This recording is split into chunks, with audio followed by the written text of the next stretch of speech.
Act 1. The incident. The happiest place on earth, and someone was bleeding to death behind the Matterhorn. On March 7th, 1981, Disneyland became a crime scene. It wasn't just any night. The park had closed early for the general public and reopened for a private, after-hours event hosted by a Southern California aerospace company named Raw Industries.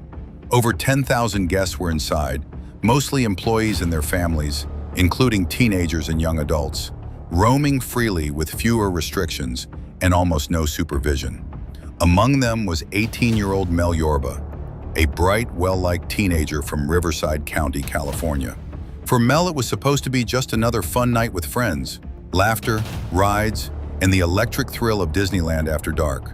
But before the clock struck midnight, Mel would be dead, and Disneyland's carefully controlled fantasy would be shattered by a single act of violence. Act 2. Timeline of discovery. Mel had no idea he was about to cross paths with James O'Driscoll, a 28-year-old man with a violent temper and a hidden weapon. It started with something as small as a bump in a crowd near the Matterhorn bobsleds. According to O'Driscoll and his girlfriend, Julie Holder, Mel had supposedly touched Julie inappropriately. What followed was a verbal confrontation. Shouts, shoving, accusations. Witnesses say it looked like a typical theme park argument, something that might blow over. But O'Driscoll wasn't just angry, he was armed with a knife. In a burst of fury, he stabbed Mel, viciously and without hesitation. The blade tore into Mel's body as terrified park guests screamed and fled. Blood soaked the pavement. Mel staggered, trying to stay on his feet, before collapsing. It was the first murder inside Disneyland in the park's 26-year history. But what came next would spark even more outrage than the stabbing itself. Act 3. The victim in their life. Mel Yorba wasn't just another name in a headline. Born on September 6, 1962, Mel was known by friends and family as someone full of life, a teenager with energy, charm, and endless potential. His family was respected in Riverside County. He was the kind of person who made people feel welcome, a natural magnet in any room. He wasn't part of a gang, he wasn't looking for trouble. He was just celebrating at Disneyland, the most family-friendly place in America. What his family didn't know that night was that Disneyland's security protocols were shockingly unprepared for a medical emergency, especially one involving a knife wound. Mel was left bleeding for far too long. Instead of calling 911 immediately, Disneyland staff put him in a van, not an ambulance, not even a medical transport, and drove him themselves to a hospital in Garden Grove. On the way, they passed 2 trauma centers that might have saved his life. By the time Mel arrived, he was in cardiac arrest. His body couldn't take it anymore, and at just 18 years old, full of dreams and life, Mel Christian Yorba III was declared dead. The happiest place on earth had just tried to hide a murder. Act 4. Crime scene breakdown. As Mel Yorba bled out near the Matterhorn, panic rippled through the crowd. Screams echoed. People sprinted away. Disneyland, a place where children wore Mickey ears and families smiled for photos, had transformed into a scene of pure horror. But instead of treating this as the medical emergency it was, Disneyland tried to manage it like a PR crisis. The nurse on duty that night made a decision that would later draw national outrage. She didn't call 911, not because help wasn't needed, but because, as later reports revealed, she feared the presence of flashing lights, sirens, and ambulances would damage the park's carefully curated image. So they placed a fatally wounded teenager in a van, not equipped with medical tools, not staffed by paramedics, and drove him away. On the route to Garden Grove Medical Center, they passed 2 trauma centers that could have had the equipment and staff to stabilize him. But by the time he arrived, it was too late. He was already gone. And the weapon that ended his life? It was found in one of Disneyland's waterways, thrown away in panic or malice. A diver later retrieved it from either the Sleeping Beauty Castle moat or the Submarine Voyage Lagoon, an 8.5-inch blade, just floating under the surface of the Magic Kingdom. The park had now become the stage for a cover-up, a crime scene, and a tragedy, all rolled into one. Act 5. Suspicion and lies. James O'Driscoll didn't flee far. As law enforcement coordinated with Disneyland security, a manhunt began, the first and only one in Disneyland history. O'Driscoll's girlfriend Julie had been caught trying to leave the park and quickly became a crucial link. She claimed Mel had grabbed her, but no one else, not a single witness, supported that story. Many said it looked like Mel had simply brushed past them in a crowd, that whatever happened between them was small, until O'Driscoll made it lethal. He didn't get far. Security found him hiding in the bushes of Adventureland, crouched in the darkness like a child hiding from punishment. But this was no child's game. Within an hour, he was in custody. Police quickly discovered the full picture.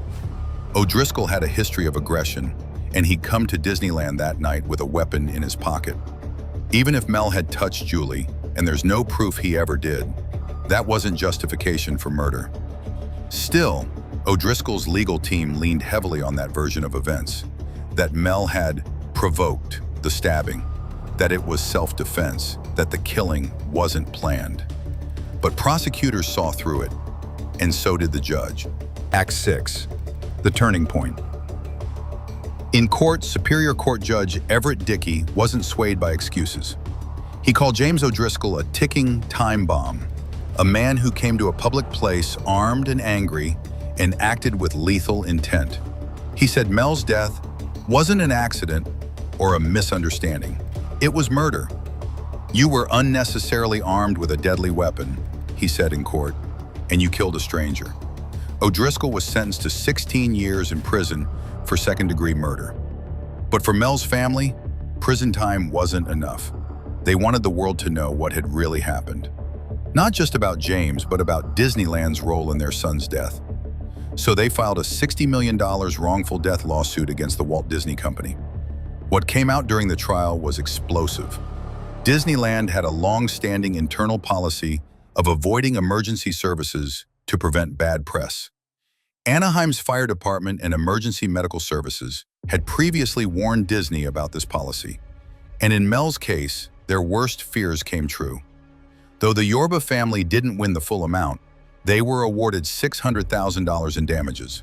And something even more powerful: the truth made public.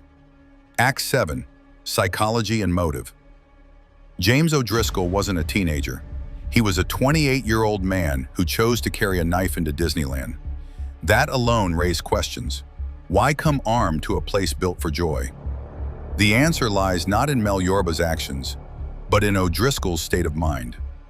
Court records and witness accounts painted the portrait of a man on edge, someone who interpreted small provocations as threats and had a deep need to assert control in public spaces. When his girlfriend claimed Mel had touched her, whether it happened or not, it triggered something dark inside him. He didn't pause. He didn't seek help. He went straight to violence, pulling a weapon as if it were second nature. Psychologists would later describe people like O'Driscoll as reactive aggressors, individuals who explode when they feel slighted or emasculated, often carrying unresolved trauma or a need for dominance. What should have been a moment of mild conflict became a fatal expression of his own insecurity. In Disneyland, a place where no one expects real danger, gave him the perfect cover. In a space filled with laughter and fantasy, no one was watching for a predator. Act 8, Aftermath and Emotional Echo. Mel Yorba's death didn't just change Disneyland. It exposed a lie, the fantasy that Disneyland was immune to real-world horror, that it was untouched by death. In the months after the tragedy, public outrage forced the park to reevaluate everything. Paramedics were finally allowed on site. Emergency protocols were rewritten. Security was ramped up. And the myth that no one dies at Disneyland, that illusion, began to die itself. But for Mel's family, it was too late. Their son wasn't coming home. His mother would later say, "We owed it to Mel to make sure the truth came out, so that nothing like this could happen again." And yet, Disneyland rarely speaks of him. There's no plaque, no memorial, no mention on tours. The park moved on, but the stain remains, quiet and buried beneath the magic. Some still believe the myth that no one is ever declared dead on Disney property, that death is always delayed, always redirected, so the illusion can stay intact. But Mel died there, a real boy with a real future murdered in a fantasy. Not because he did anything wrong, but because someone else brought real-world rage into a place that promised innocence. And Disneyland, in trying to hide it, became complicit. This wasn't just a crime, it was a message. Even the safest places can bleed. What do you think really happened that night?